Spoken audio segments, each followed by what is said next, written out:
Listen to this. That's a V8 engine. It sounds aggressive. It sounds powerful. It sounds real.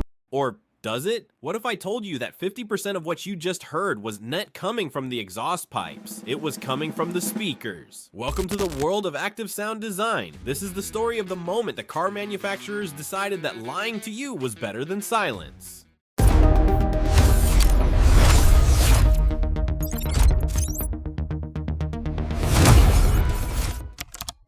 To understand the lie, we have to understand the problem. In many ways, modern cars are victims of their own success. Over the last 20 years, we, the customers, demanded quieter and more comfortable cabins, and the engineers responded. They gave us thicker glass, layers of heavy sound deadening material, and tighter seals around every door and window.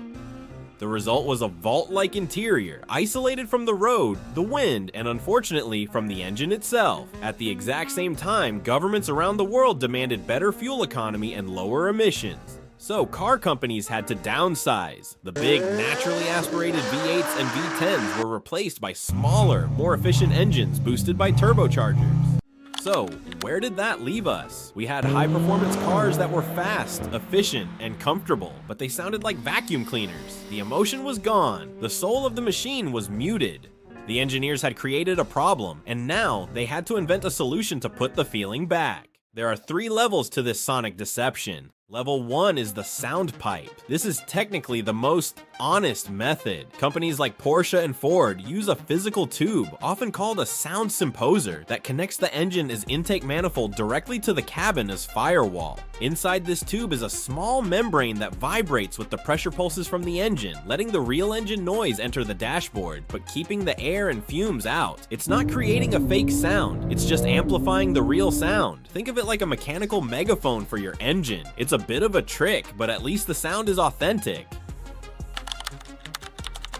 But pipes take up precious space and add complexity, so the Volkswagen Group and others invented level 2, the Soundaktor. If you haven't heard of it, you've definitely heard it. It looks like a heavy black hockey puck, and it usually sits underneath your windshield wipers, bolted directly to the firewall of the car. It is, essentially, a speaker without a cone. It literally shakes the entire metal sheet of the firewall to create a deep, bassy growl inside the cabin. If you drive a Golf GTI, an Audi S3, or even some modern Porsches, you aren't hearing the pure sound of the engine. You're hearing a vibrator shaking your dashboard to mimic the sound of an engine. In fact, many owners find the wire, unplug it, and are shocked to discover their aggressive sounding performance car suddenly sounds like a quiet sewing machine. The difference is night and day.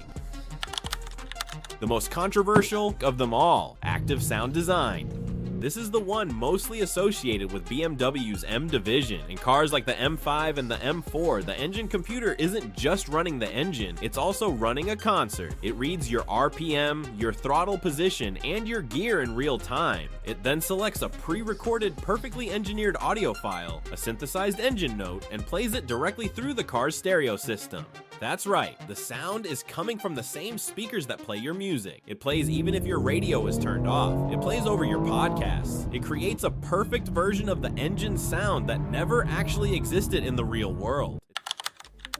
Now, you might be sitting there thinking this is cheating, that it's inauthentic and fake.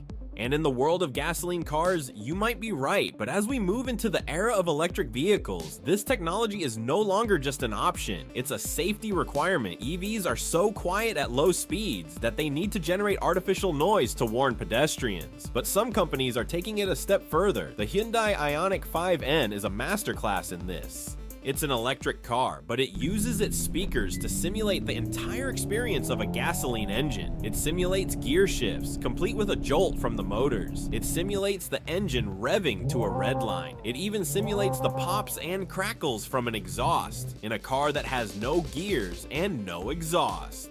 So this brings us to the big question, and I want you to drop your answer in the comments section. If the sound puts a smile on your face and makes the drive more exciting, does it matter if it's fake? Or would you rather have the silence of the truth? I'm looking forward to the arguments down below. I'm from the Details Dial, and I'll see you in the next deep dive. Thanks for watching.